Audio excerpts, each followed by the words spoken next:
आगे तो वर्णन नहीं है, इतना ही वर्णन है और इतना वर्णन ही मैं समझाता हूँ आपको।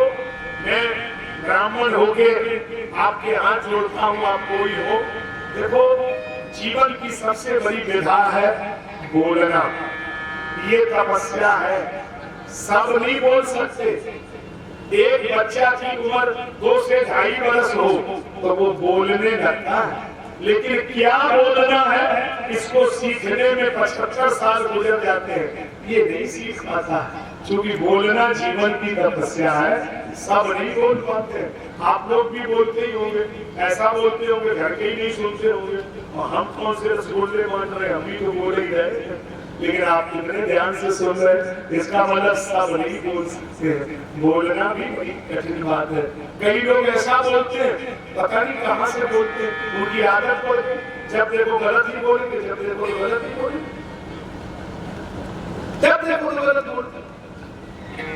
एक हमारे मिलने वाले, अरे उनकी आदत है नारायण नारायण नारायण, उनकी आदत है। वो जब भी बात करेंगे तो गाली पहले देंगे, गाली बिना बात नहीं करते। सोचो आप, हमारे बड़े मिलने वाले, नाम नहीं लेंगे, ये क्यों कहें कि बुढ़ा के ही होंगे, बात में करें गाली बात। ऐसी आदत की आपको क्या होता है। हमसे किसी ने कहा कि महाराज ये गाली बहुत देते हैं, हमने बुलाया, हमने क्या भैया तुम्हारी शिकायत है कि तुम गाली बहुत देते हो। बोले बहुत सारा कहता कि सारे, हमने कहा भाई साहब ने कह रहे महाराज ये गाली, हमने कहा ये वेद मंत्र है। बोले महाराज अब क्षमा करो, इतनी अपने जी से कह रहे, हमारी आदत है, मतलब यह आदत है कि तुम बिना गाली बातें नहीं करो। कौन सी आदत है साहब, आज हम लोग कैसी कैसी आदतों में बन गए हैं। ऐसी आदत है ये ठीक नहीं है, लेकिन हम आपसे कहने आए हैं, मैं मानता हूं कि आदत को बदलना ये आसान नहीं है, लेकिन मैं ये दावे से कहता हूं जो आदत न बदल सका वो इंसान नहीं है। अरे ये बात तो कोई जानवर कहेगा, इंसान चाहे तो हिंदुस्तान की जमीन बदल सकता है, ये आदत क्या बना होती है। आदत आदत, और अगर आदत पड़ ही गई है तो आदत डालो ना। बेजा माई, देखो रस्सी बंद है फिर भी जबरदस्ती, बैठ जाओ, अबे बैठ जाओ, बैठ जाओ, यही बैठ जाओ, बैठ जाओ।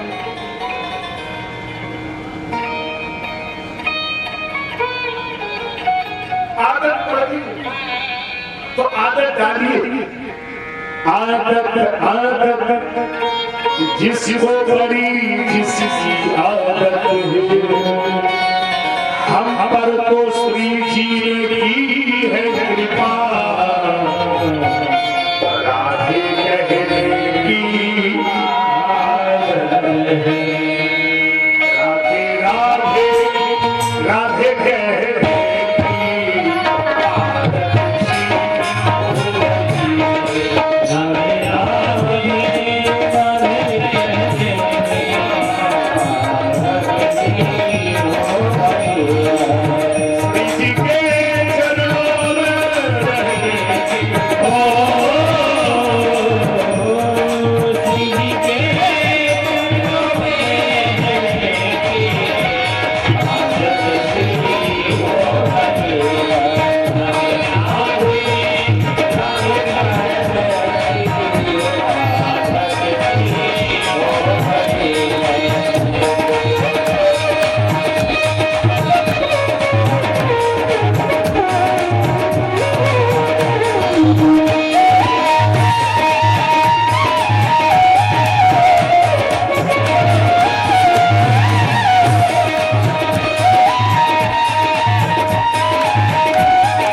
राधे राधे राधे कहने की आदत हो गई है।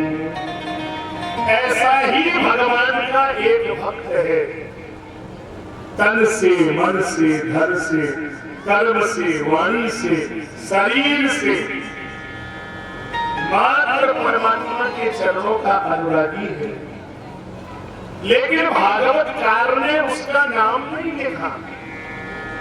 क्या कहा? कृष्णस्यासी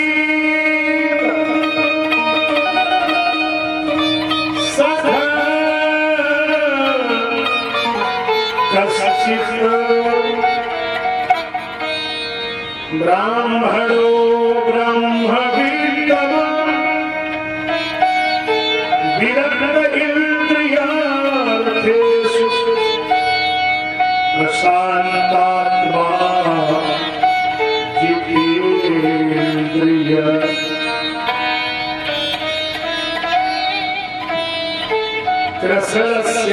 कृष्णस्यासीद,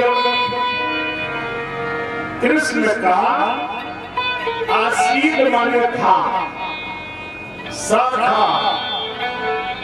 सखा का अर्थ होता है साखादत इति सखा।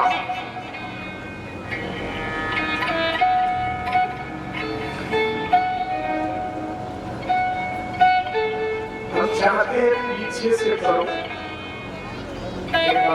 आगे जल्दी से करो, जल्दी से।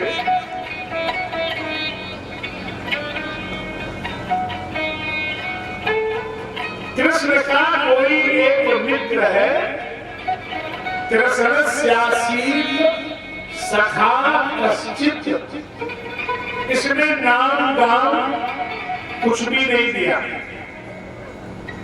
कृष्ण का कोई एक मित्र था, ब्राह्मण था, लेकिन भिखारी नहीं है।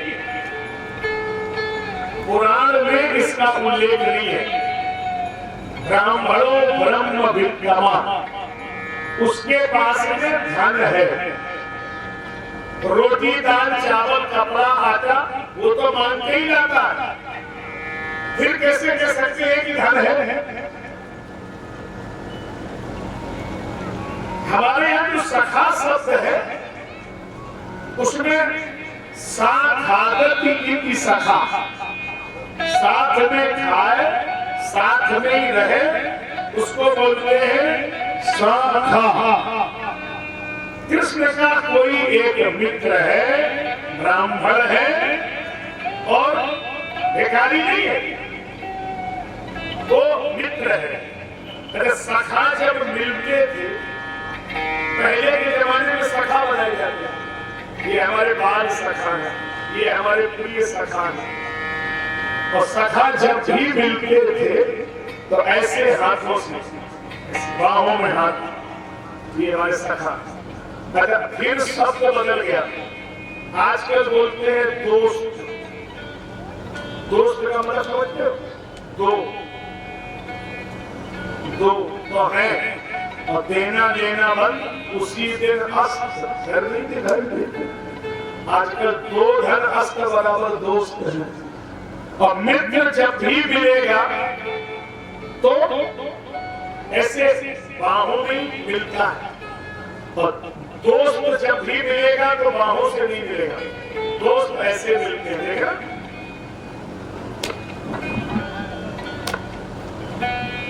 हाथ पकड़ के मिलेंगे और एक बात तो पक्का ये जरूर कहेंगे, भैया बिटिया शादी हो, खाली मिस कॉल मार दी और लाख 2 लाख फेंक देंगे भाई साहब, और 5 दिन पहले हुई रहेंगे, निश्चित रहो तो भाई जिम्मेदारी। ये अब जब कहेंगे जब हाथ मिलते, और थोड़ी देर में जब गाड़ी में बैठ जाएंगे फिर हाथ मिलते नहीं है, फिर हाथ हिलते। हिलने का मतलब इशारा करते हैं कि भाई साहब मैं भरोसे न रहिए, कोई बात हो कोई जाने कि तो झूठा आदमी हो, क्या मतलब है, क्या ऐसी क्या है? कृष्ण का कोई एक मित्र था, ब्राह्मणो ब्रह्म वित्तमा, जो ब्राह्मण है लेकिन भिखारी नहीं है, ब्रह्म रूपी धन चाहता है। अब कैसे आपके समझ में बात आएगी, हम उसको थोड़ा घुमा के समझाते हैं। यहाँ जितने लोग बैठे हैं इनमें कई लोग हैं जिनके पास में धन तो है लेकिन स्वभाव से गरीब है, और कई लोग हैं जिनमें धन का अभाव है लेकिन स्वभाव से अमीर है। अच्छा, मैं देखता हूँ 2-4 लोग तो पंजाब में बैठे होंगे, मैं देख लेता हूँ।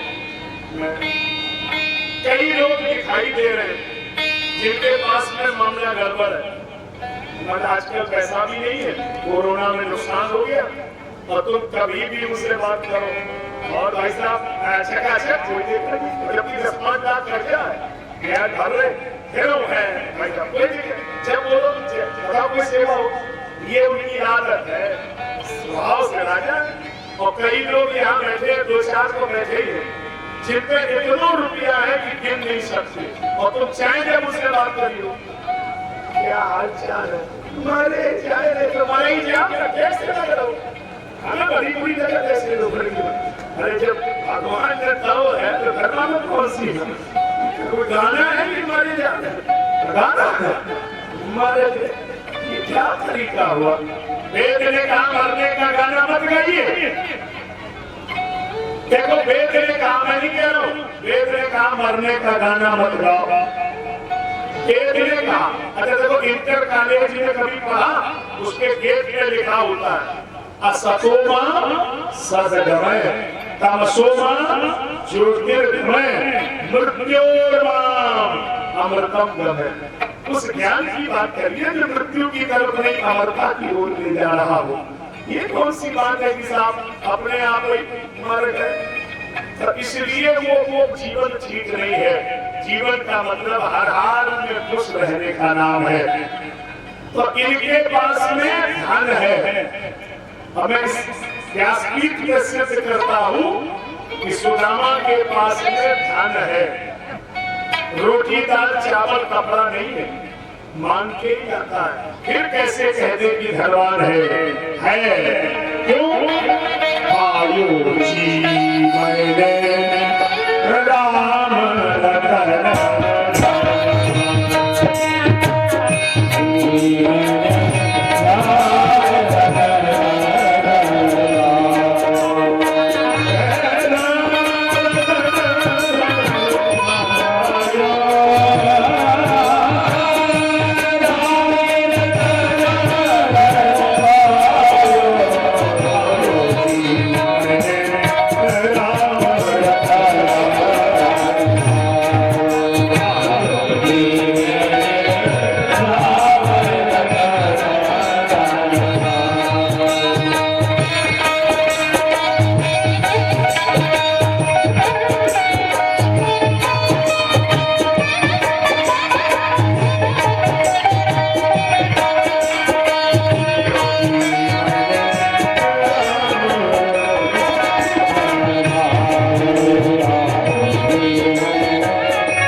संसार के धन की आवश्यकता नहीं है। अच्छा, आपको बुरा तो नहीं लगेगा अगर हम कहते हैं कि आप सब बेकारी हैं? क्यों लगेगा बुरा? हम तो कहेंगे दाता एक राम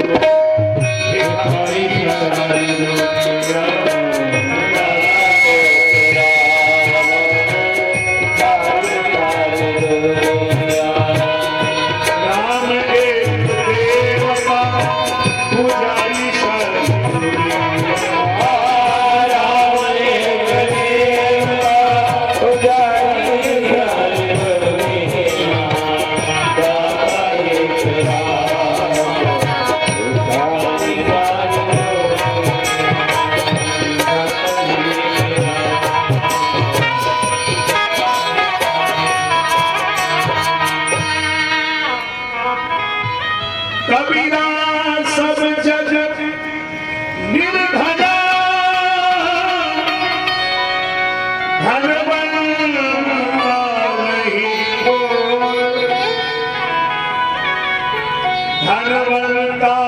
सोई जानियो जाके राम नाम हो।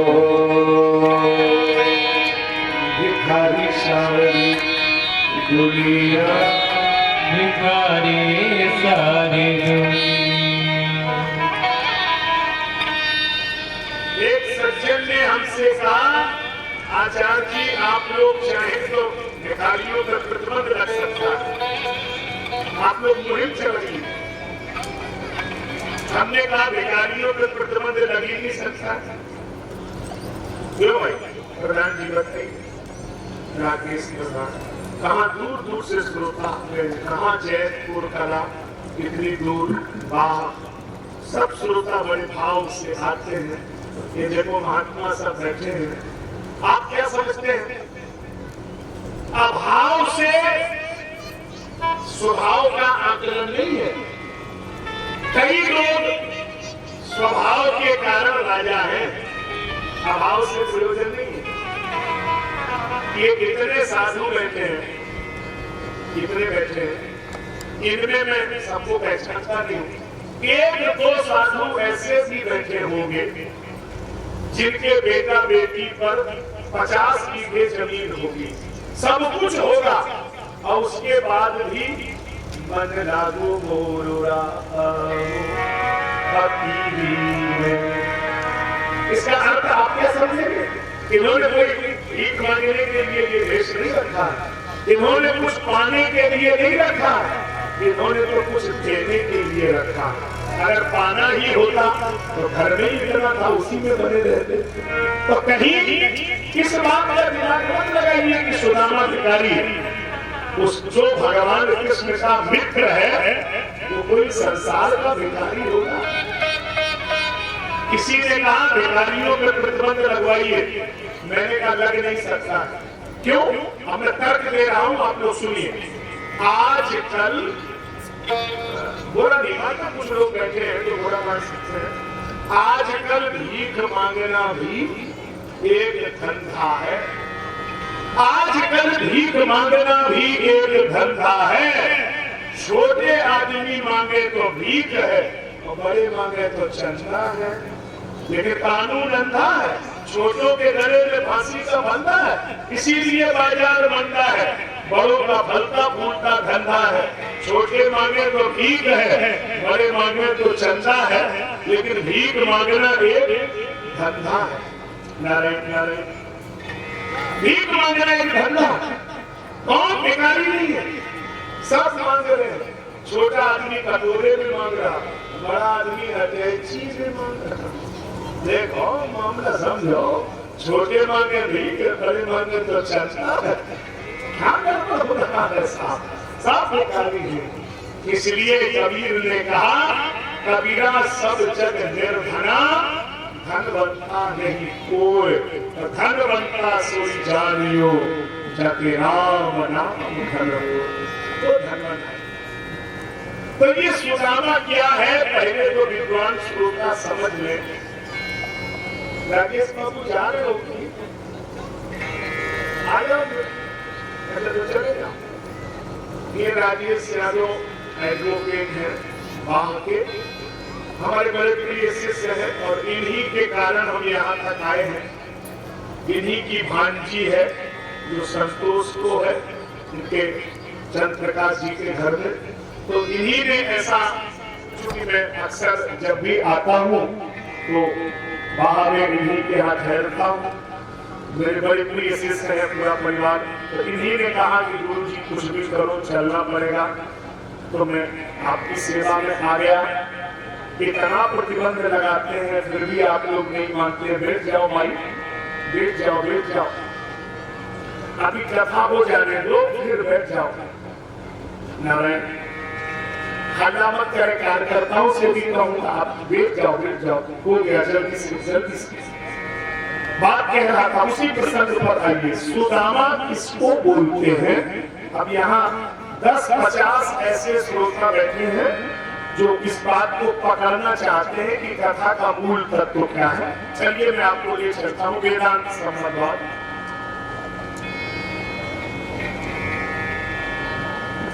सुष्ठुम दानम बद्ध इति सुदामा।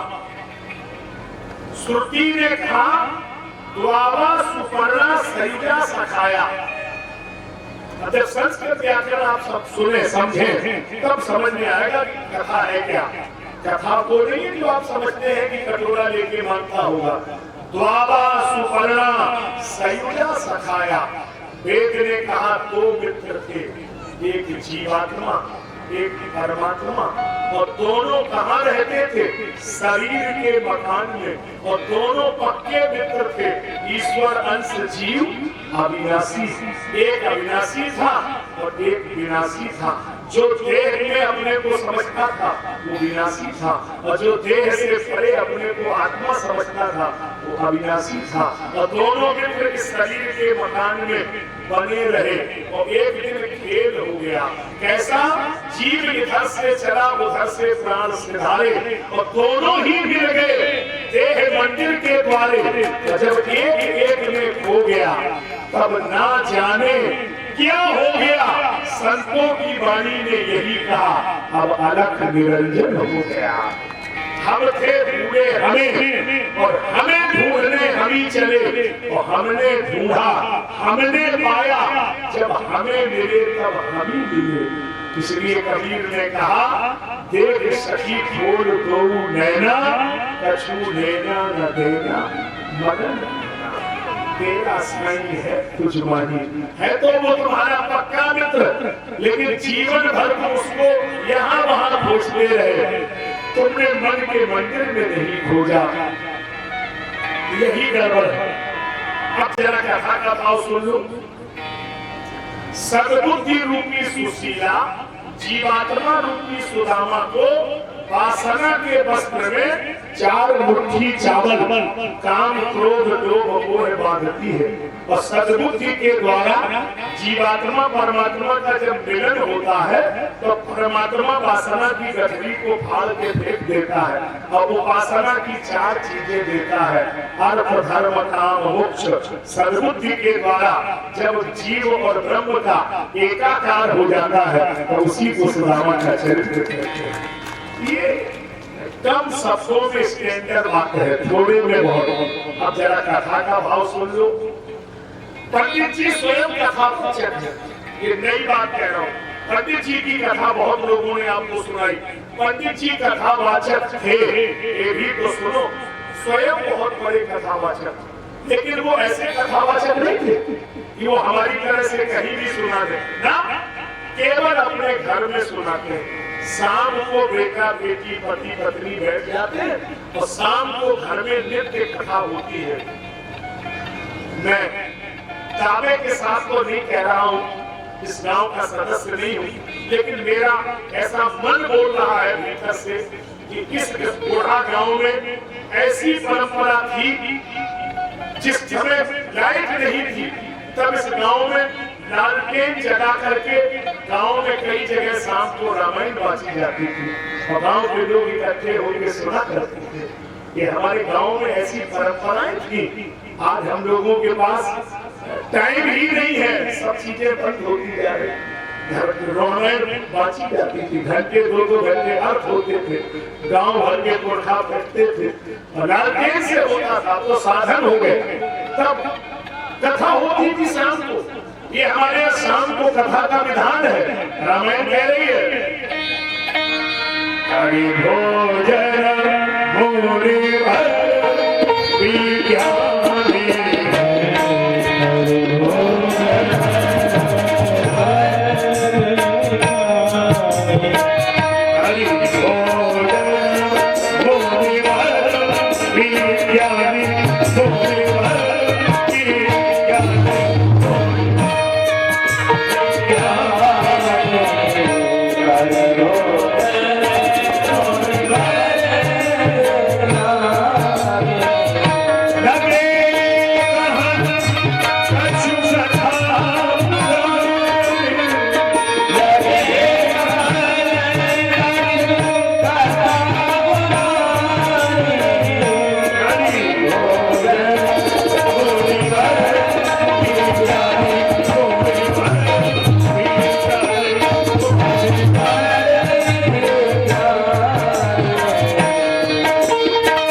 फिर से ही पता हुआ।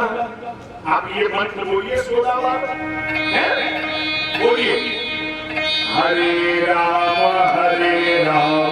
राम राम हरे हरे, हरे राम राम राम हरे हरे, हरे कृष्णा कृष्णा कृष्णा हरे हरे, हरे कृष्णा कृष्णा कृष्णा हरे हरे,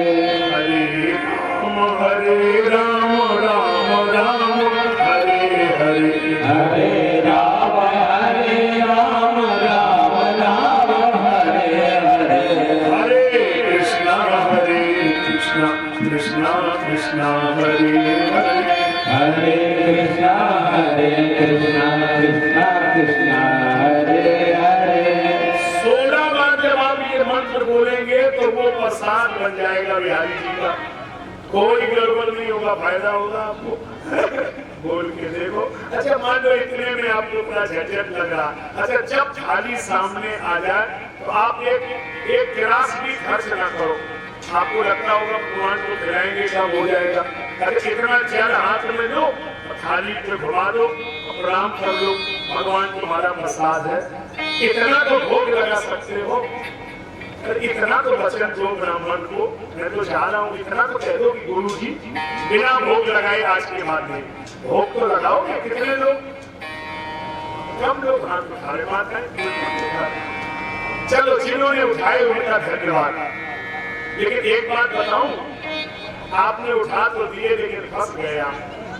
देखो भागवत जी के सामने आपने बोला है, अब देखो झूठ नहीं हो सकता। अब आपने बोला कि थाली आई तो भोग लगा के कभी खाएंगे, प्रसाद बना के खाएंगे।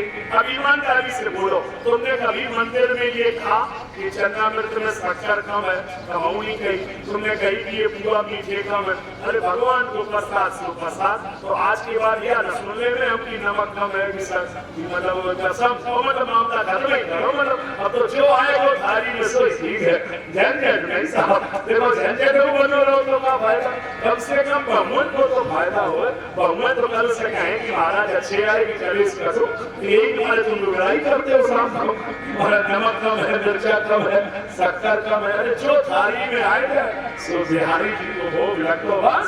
सीताराम उसमें क्या है, कहीं कुछ गड़बड़ी मत करो, इसी में फायदा है। क्योंकि देखो यदि कहीं न कहीं भोजन में आपको आनंद आने लगा और थोड़ा भजन में आनंद आने लगा तो फिर संसार में और किसी आनंद की जरूरत है। तो भोजन ऐसे आनंद से करो। जो थाली में बहु दे तुम्हारा यह कहो नहीं कि हमें कौन सी कमी है। जो भगवान की इच्छा आनंद ले उसी का। लेकिन आप लोग आनंद इतना बढ़िया लेते हैं, कोई तुमने देखा कि थलिया तो आंगन नहीं। ऐसे आप लोग नहीं है, जमुना पार की बताए आप लोग ऐसे थोड़े तो साफ बड़ा कड़वा। देखिए अब आप किसी का नाम तो ले नहीं सकते। अभी जुगुल किशोर कोई लड़ाई कराते अब हमें तो जाने ही थोड़ी देर, तो हम नाम किसी का नहीं लेंगे। लेकिन देखो साहब ऐसा करो नहीं। देखो जो भगवान की थाली में आए लो स्वाद और आनंद लो बस। पंडित जी का रोज का नियम है, भोग भगवान का लगाया, रोज कथा सुनाई। एक दिन अपनी पत्नी से कहा, देवी सुशीला आज हम तुम्हें ऐसी कथा सुनाने जा रहे हैं जिसे सुन के तुम अपने आप को भूल जाओगे। एक कार्यकर्ता थोड़ा गैलरी में ड्यूटी करे, बच्चों को ले लो, थोड़ी देर का समय बचा है, आधा घंटे 1 घंटे बैठ जाओ, सुनो बात को।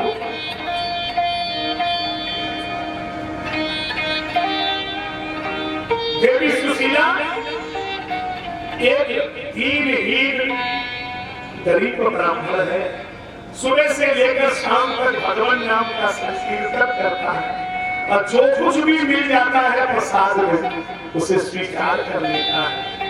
देवी एक दिन कहीं जा रहा था, उसका पांव फिसल गया और पांव फिसल गया तो गिर पड़ा और जब गिर पड़ा तो पैर में से कांटा लग गया और मुंह से आवाज निकली, क्या हम गरीब का भी दुनिया में कोई मित्र है? उसी समय श्याम और बलराम उज्जैन में पढ़ने जा रहे थे।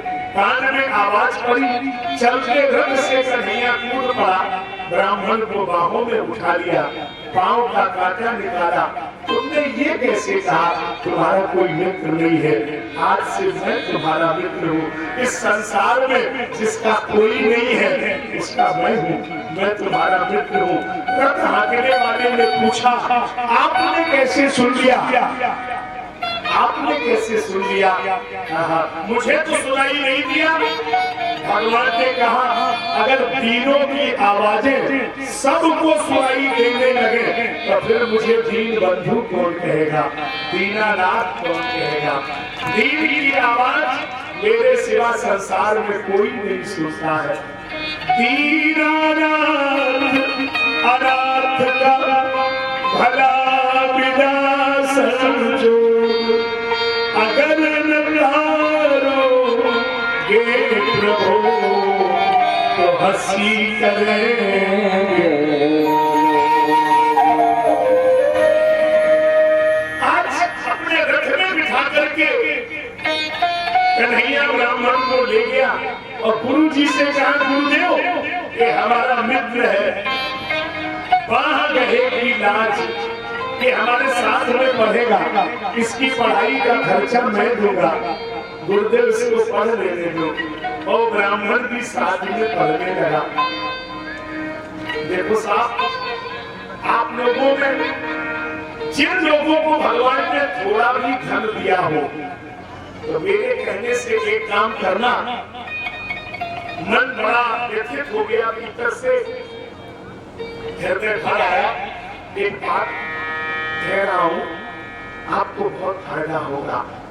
एक काम करना मेरे कहने से, अगर भगवान ने तुम्हें थोड़े भी पैसे दिए हो तो आप कोशिश करना, कोई गरीब बेटा बेटी आपके गांव में मोहल्ले में पढ़ना चाहता हो और अगर वो पैसे आप उसकी पढ़ाई में लगा दोगे तो हमारी भागवत से भी ज्यादा आनंद आएगा, क्योंकि उस गरीब को रास्ता मिल जाएगी, किसी के घर में उजाला हो जाएगा। आप किसी की मदद करिए। विद्या दान से बड़ा संसार में कोई दूसरा दान नहीं है। भगवान ने दिया हो तो करिए, जरूरतमंद को देना यही धर्म का सबसे बड़ा भाव है। देवी साथ में पढ़ते रहे। कन्हैया के घर से जो भोजन आता है आधा ब्राह्मण को दे देता है, आधा स्वयं खा लेता है। एक दिन जब विद्या पूरी हो गई तो कन्हैया ने कहा कि हम द्वारिका में रहते हैं, तुम्हें अगर मेरी याद आ जाए तो द्वारिका आ जाना, हम द्वारिका में रहते हैं। और इतनी बात करके कन्हैया तो द्वारिका चला गया। देवी सो जाओ, कथा पूरी हो गई। स्वामी जी तुम्हें हमारी सौगंध, एक बात बताओ। हाँ, जब कन्हैया द्वारिका चला गया तो फिर उस ब्राह्मण का क्या हुआ?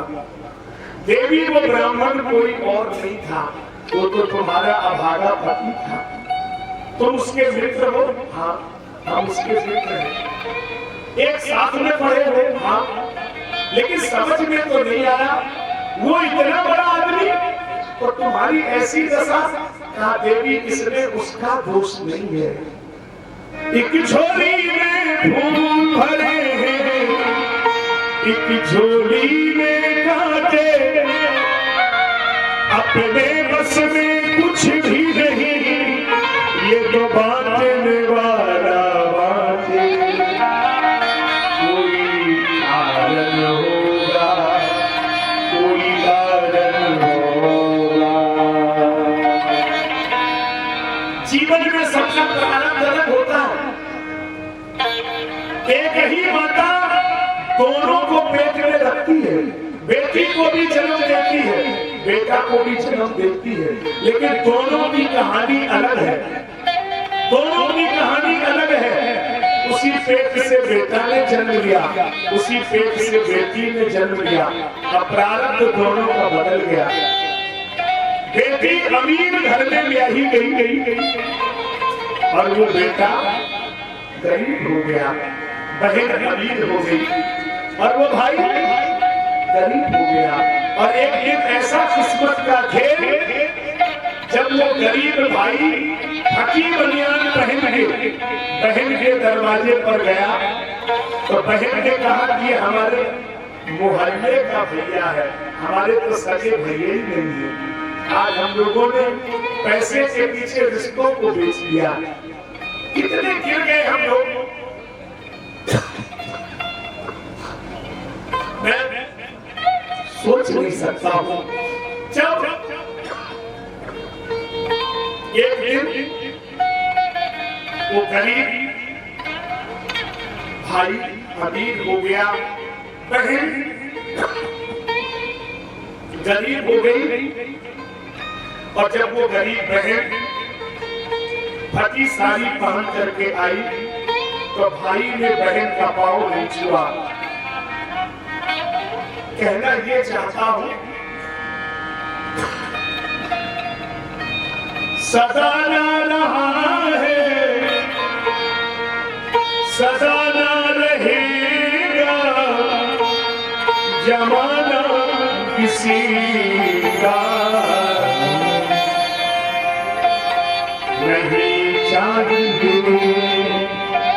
दिल तुम्हारा किसी का, सदा ना रहा है, सदा ना रहेगा जमाना किसी का, नहीं चाहिए दिल दुखाया किसी का।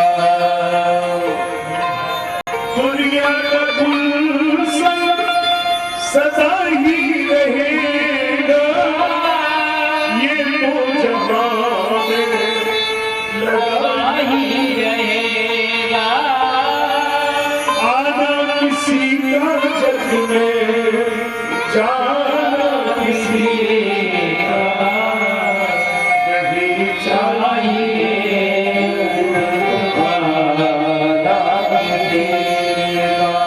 तेरे बारे किसी को मत नसीबी न दे, मौत तेरे मगर ये गरीबी न दे, ये धनवानों का मान जगत में, निर्धन का कोई मान नहीं, तेरे रे भगवान बता दो निर्धन क्या इंसान नहीं।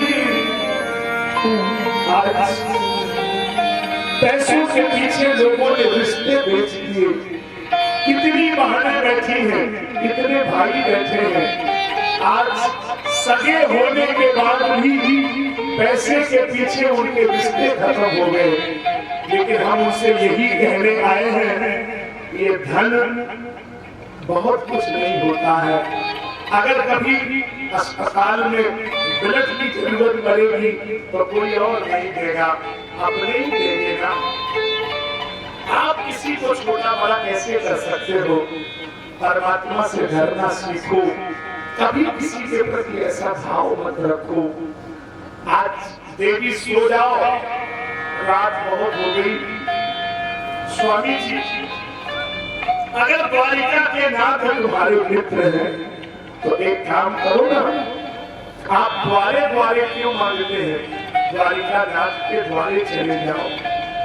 द्वारिका के नाथ तो अनाथन के नाथ है। देवी हम चले तो जाएं, एक समस्या है। ब्राह्मण के घर, गुरु के घर, मित्र के घर, मंदिर में, कथा में रिक्त हस्तम तपस्वी, खाली हाथ नहीं जाना चाहिए, कुछ तो भेंट में देने को हो। पड़ोस में गई, थोड़े से चावल मांग के लाई, पोटली में भर दिए। कोई घनश्याम से कह दो तुम्हारा आया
क्षत्रिय का जन्म से ब्राह्मण गुरु होता है।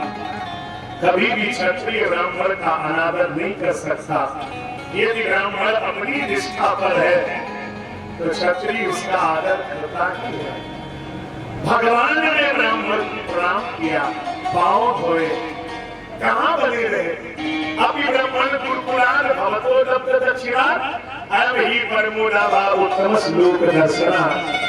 सुदामा भैया तुम्हें एक बात याद है, जब हम लोग गुरु जी के घर में पढ़ते थे और वो जो गुरु माता ने चना बांध दिए तो तुमने चोरी से खा परिणाम गुरु सन कपट मित्र सजोरी हो ही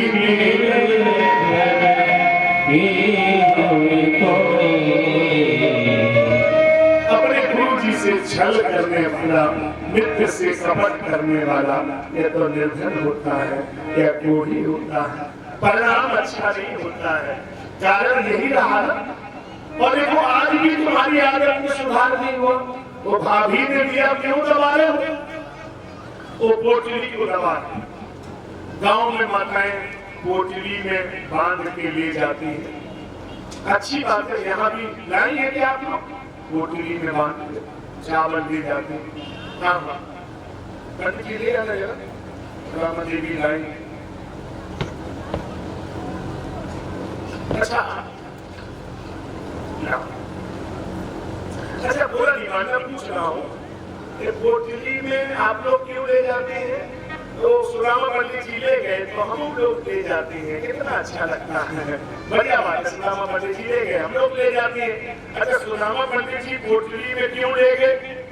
उनके घर हाथों ही नहीं महाराज, वो तो थोड़ी ऐसा करते, होता तो पोटली में ले जाते ना, होता तो मान लो बोली बोला में ले जाते। तो तुम सब जनी मांग के लाएंगी, अपने घर से लाएंगी। देखो बात साफ है, आगे पर कोई बात नहीं, जितनी बात साफ बात बताओ भाई। सुदामा पंडित जी और मजबूरी थी, मान लो मांग के ले गए, जितना मिला ले गए, तुम्हारी कोई मजबूरी नहीं। बोरा बोरी लाओ, पंडित को भरो, बेकार में हम लोग बदनाम में बाल निकले ना, ऐसे ना करो करो, देखो ध्यान में रखो, करो। ये जरूरी नहीं है कि चावल ही हो ना, चना हो, लाही हो, लेकिन बाजरा ना हो। देखो हमको माल नहीं चले, वजन हर माल हो, तो हम लोगों को मालूम हो अपना फायदा, मतलब बदनाम हो, माल निकले। ऐसे ना करो अम्मा, बोरा बोरी लिया, उसमें ठीक रहे, फायदा रहे ना। तो अब वो पोटली को पंडित जी ने बहुत दबाया, लेकिन अब कहाँ तक दबाएंगे? भगवान ने पोटली को पकड़ करके और खोल दिया, हाल की पोटली, और एक और दो हाथ देखो कबरा कर आई। तंदुर खाए मुठी मुठी, धीरे किलो तो लोग बिहारी, तंदुर खाए मुठी तिसरी, कहाँ रही हो इस आस विसारी, देरो हतो सो थे चुके, विप्र न जाने गाथ, मन में गुरु गोपाल जो कछु न दीनो हाथ। देने वाला मालिक तो कोई और बैठा है, लेकिन ये ब्राह्मण तुम्हें वचन देकर जा रहा है, 2 दाने 4 दाने अगर हिस्से में पड़ जाए उठा लो, और जहां रख दोगे सदा अन्न भरा रहेगा। वरदान है ब्राह्मण, जो हो भगवान की इच्छा। देने वाले को देना था, उसने दे दिया। लेने वाले को लगा कि हमें कुछ मिला नहीं है। यही हमारे जीवन की विडंबना है कि देने वाला तो हमें देता है, लेकिन हमें यही लगता है कि हमें कुछ मिला नहीं है। जिनके पास पहुंचा नहीं है वो चिंता न करें, मैं हाथ में लेके बैठा हूँ, जैसी कथा होगी हम आपको दे देंगे अपने हाथ से, विश्वास करिए। देने वाले को देना था, वो दे चुका। सुदामापुरी में पंडित जी विराज जाते हैं और ब्राह्मण भरे हुए 6 बालक लाया, दरवाजे पर रख दिए। अरे कृष्ण, तुम्हारे राज्य में अनाचार होता है, मेरे 6 बालक 6 मर गए। क्रोध तो आया, लेकिन कन्हैया जी ने अर्जुन को समझाया, हम अनाचार नहीं करते हैं। हमारे वंश में जन्म लेने वाले 56 करोड़ लोग अनाचार करने लगे हैं, जिनको स्वधाम पहुंचाना मेरी प्राथमिकता है। भगवान ने लीला संवरण का संकल्प किया। एको पिता सुगोपान सुता सपत्रई, दुर्युक्त हेलन कचक रहना विस्तान, कौरवों पांडवों में जुए का बीज बो दिया। 18 क्षौणी सेना का नरसंहार कुरुक्षेत्र में हुआ, और इसके बाद कृत्वा दैत्यवधं कृष्ण, भगवान ने अपने परिवार को श्रापित करवाने की योजना बनाई। इंदारा क्षेत्र में कुछ साधु आए हैं जिनमें विश्वामित्रो, सीता गर्भो, दुर्वासा, भृगु, अंगिरा, कश्यपो, वामदेवो, पुरी, वशिष्ठो, नारदार्या। विश्वामित्र, असित, कल्प, दुर्वासा, अंगिरा, नारद, परशुराम। दुर्वासा महात्मा चतुर्मासा गीत कर रहे हैं और साधुओं के पास में यदुवंशी बालक आए। स्त्री भेषई सांबव जाम्बवती सुतम, जाम्बवती के बेटा सांब को स्त्री भेष बनाया, पेट में लोहे की कड़ाही बांध दी, साड़ी पहना के ले गए। प्रश्नों विलज्जति साक्षात प्रभुता अवोग दर्शना, ये बहुत शर्मीली है और इसको बेटा होगा कि बेटी होगी। महात्माओं ने श्राप दे दिया, न बेटा होगा न बेटी होगी। जनियस्यति वो मंदहा मुसलम कुल नाशनम, एक मुसल होगा सारे कुल का विनाश कर देगा। लोहे की कड़ाही खोली गई, लोहे का मुसल गिर पड़ा, बच्चे रोने लगे, हाहाकार मच गया। भगवान कन्हैया आ गए, ब्राह्मणों तुम्हारा कोई दोष नहीं, ये तो मम इच्छा कही दीन दयाला, ये मेरी इच्छा है। जाओ एक यदुवंशी बाल को तुमने इस मुसल को उठाओ, समुद्र के किनारे पत्थरों में घिस दो। लेकर के घिस दिया, एरका नाम की घास किनारे किनारे जम गई, एक कील बच गई, वो फेंक दी गई समुद्र में, मछली निकल गई, बाजार में बेची गई, जरा बहेलिया में खरीदा, पेट को चीरा, कील को निकाला, बाण के नोक में लगाया। सारे परिवार के स्वधाम जाने की योजना तैयार हो गई। दरबार में बैठे बैठे वसुदेव जी रो रहे हैं। श्री नारद जी का आगमन हुआ। श्रीमन नारायण नारायण नारायण, श्रीमन नारायण नारायण नारायण। थोड़ी देर के लिए संगीत बंद कर दिया गया है, इशारा हो चुका है। 11वां स्कंद चल रहा है, द फिलॉसफी ऑफ भागवत, मुक्ति स्कंद चल रहा है। इसमें थोड़ी देर संगीत बंद रहेगा और आपको उपदेश की मुद्रा में बैठना होगा। आप जैसे बैठे हैं वैसे नहीं चलेगा। आप कथा में आप कैसे भी बैठे रहे, उपदेश में आपको सीधे बैठना पड़ेगा, सुखासन बिल्कुल एक्टिव होके। यही सार तत्व है कथा का, जो भागवत का अंतिम है, इसी को समझना। 9 योगीश्वर 24 गुरु, सावधानी पूर्वक सुनिए। तो राजा निमि के घर में 9 साधु पधारे। तबे हरे अंतरिक्षा वृद्धा विपलायनः आविर्भूतुर्द्रुमिणः चमसा गर्भाजनः। 9 योगी पधारे। राजा निमि ने अलग अलग प्रश्न किया। वसुदेव जी महाराज रोने की जरूरत नहीं है, वो प्रश्न उत्तर हम आपको भी सुनाने जा रहे हैं, सुनिए। तो 9 योगियों में कबीर नाम के योगी से राजा निमि ने पूछा, हम श्लोक बोलेंगे, आपकी वाणी पवित्र हो जाए, आप भी बोल दो, एक श्लोक बोलिए, दोहराइए मेरे साथ। दुर्लभो मानसो देहो, दुर्लभो मानसो देहो, देहि नाम क्षण भंगुरा, देहि नाम क्षण भंगुरा, तत्रापि दुर्लभम मन्ये, तत्रापि दुर्लभम मन्ये, वैकुंठ प्रिय दर्शनम, वैकुंठ प्रिय दर्शनम। इसका अर्थ ये हुआ कि मानव शरीर मिलना दुर्लभ है, लेकिन क्या दुर्लभ मानव शरीर पाकर के परमात्मा से मिला जा सकता है? घर गृहस्थी परिवार में रह करके क्या संभव है भगवान से मिला जाए? बोले हाँ। तो कैसे होगा? बोले मनुष्य बनना पड़ेगा। क्या गजब की बात कर रहे हैं साहब, उल्टी बात कर रहे हैं। मनुष्य तो हम हैं। बोले यही अज्ञान है, यही आप लोग अज्ञान में जी रहे हैं। मनुष्य बनना पड़ेगा। अरे हाथ मुंह पैर सब तो हमारे हैं, फिर हम मनुष्य नहीं है? नहीं नहीं नहीं, इसी में जीवन जा रहा है। मनुष्य बनना पड़ेगा। हाथ पैर मुंह से मनुष्य थोड़ा ही होता है। फिर अपने मुंह से बोलो। अब आपको ही ज्यादा बोलना, बोलिए। येषां न विद्या न तपो न दानं ज्ञानं न शीलं न गुणो न धर्मः, केवलं लोके भूरिभारभूता मनो स्वरूपेण मृगाचरन्ति। अब आपने अपने ही मुंह से बोल दिया, बताओ ऐसा न विद्या तपो न दानम ज्ञानम न शीलम गुणो न धर्म। तो ये मनुष्य है, बताओ रात पा खाना दिन भर कमाना ठूस ठूस खाना रात पाए सो जाना, ये कोई मनुष्य है? आहार निद्रा भय मैथुन सामान्य नेत्र पुष्प नराणाम धर्मो ही एको पुरुषो विशेषो धर्मेण हीना पशु समाना। आहार निद्रा भय मैथुन ये तो मनुष्य पशु के बराबर है, लेकिन मनुष्य में धर्म है। अगर धर्म ही आपके अंदर नहीं रहेगा तो मनुष्य कैसे बन सकते हो? फिर बोलिए एक बार, बड़े भाग्यवान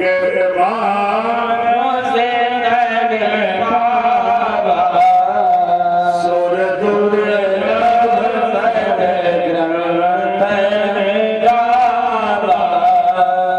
सुर दुर्लभ शरीर आपको मिला है, देवा नाम भी दुर्लभा आपको मिल गया। तो जब दुर्लभ शरीर मिला है तो इससे क्या करना चाहिए? सुलभ काम या दुर्लभ काम।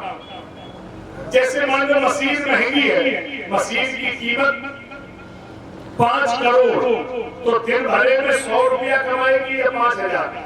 5,000 कमाना चाहिए। तो जब शरीर दुर्लभ है तो दुर्लभ काम करो, बस हो गया फाइनल। और दुर्लभ काम का संकल्प यही ले लो आज, फिर आपको भगवान न मिले हमारी जिम्मेदारी। तो दुर्लभ काम कितने हैं, सुलभ कितने हैं? हेडिंग डालो, अलग अलग लिखो दोनों हेडिंग। पहले लिखिए सुलभ, तो सुलभ काम कितने? सुलभ काम कितने हैं? सुतदारा अनुलक्ष्मी ये तो सबका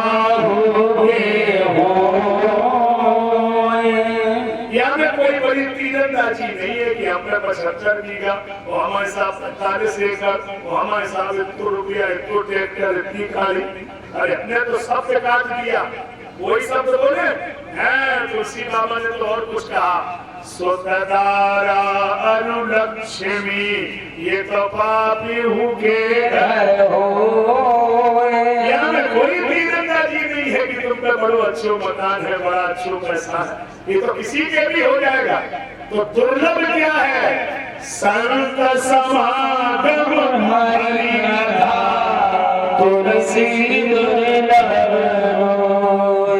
संत गुरुजनों की सेवा मिले, उनका दर्शन मिले, उनका उपदेश मिले और भगवान की कथा सुनने को मिले। और ये कहीं सुलभ हो जाए तो फिर आपको घंटी बजाने की जरूरत नहीं है, फिर तो भगवान सुलभ हो ही जाएंगे। सरल तरीका है, ये कोशिश करो, यही प्रयास करो, आपको फायदा होगा।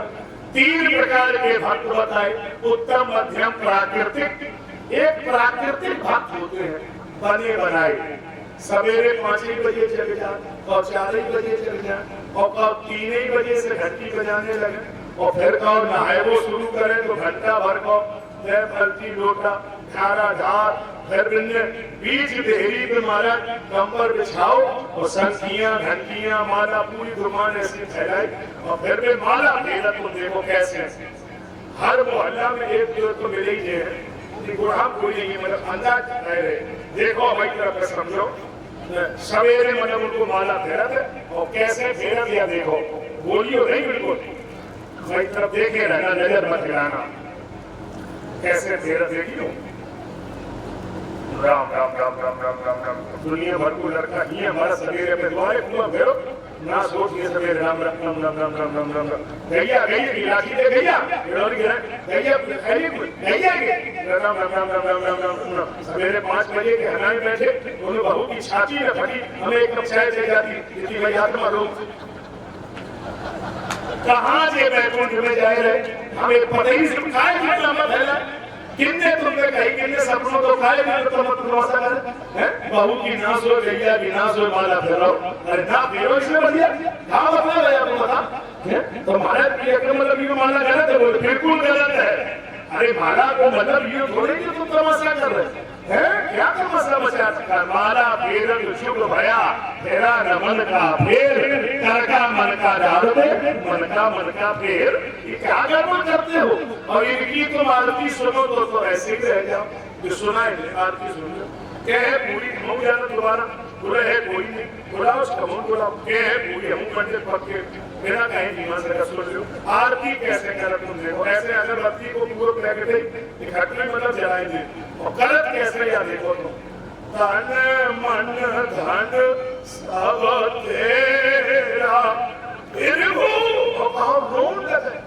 भैया आरती नीचे नहीं गाई जा, छत पे गाई जा, जिसे पूरा मोहल्ला सुन ले कि पर भक्ति सवार खाली तमाशा करो, फिर वो सब कुछ है तेरा स्वामी, सब कुछ है तेरा। ये शाम वाली आरती और सवेरे वाली सुनो, धन मन धन सब मेरा पड़ोसी का भी मेरा। नीयत इतनी खराब, ये कमाऊ नहीं करेंगे तुम लिखवाए लो अपना तनमन धन सब तेरा, अब भूखा सड़कें करेगा, योग सुधार करो, बिलोरी भी सड़क में बनेगी, भैया में कोई सुधार नहीं है। योग तो सोचो कि तुम्हारे आदमी गाली देकर जाए रहो, अरे एक इंच छोड़ दो, सो नहीं, तनमन धन सब तेरा, पड़ोसी का मेरा, भाई का मेरा, भतीजे का मेरा, पेट ही नहीं भर रहा, ये क्या तमाशा, गलत बात है। तो इसलिए आपको समझाने आए हैं कि भगवान अंधा बहरा नहीं है, उसको सब दिखाई देता है। और कर्म तेरा अच्छा तो किस्मत तेरी दासी, और जब नियत तेरी साफ तो घर में मथुरा काशी, कहीं जाने की जरूरत नहीं। और जिनकी नियत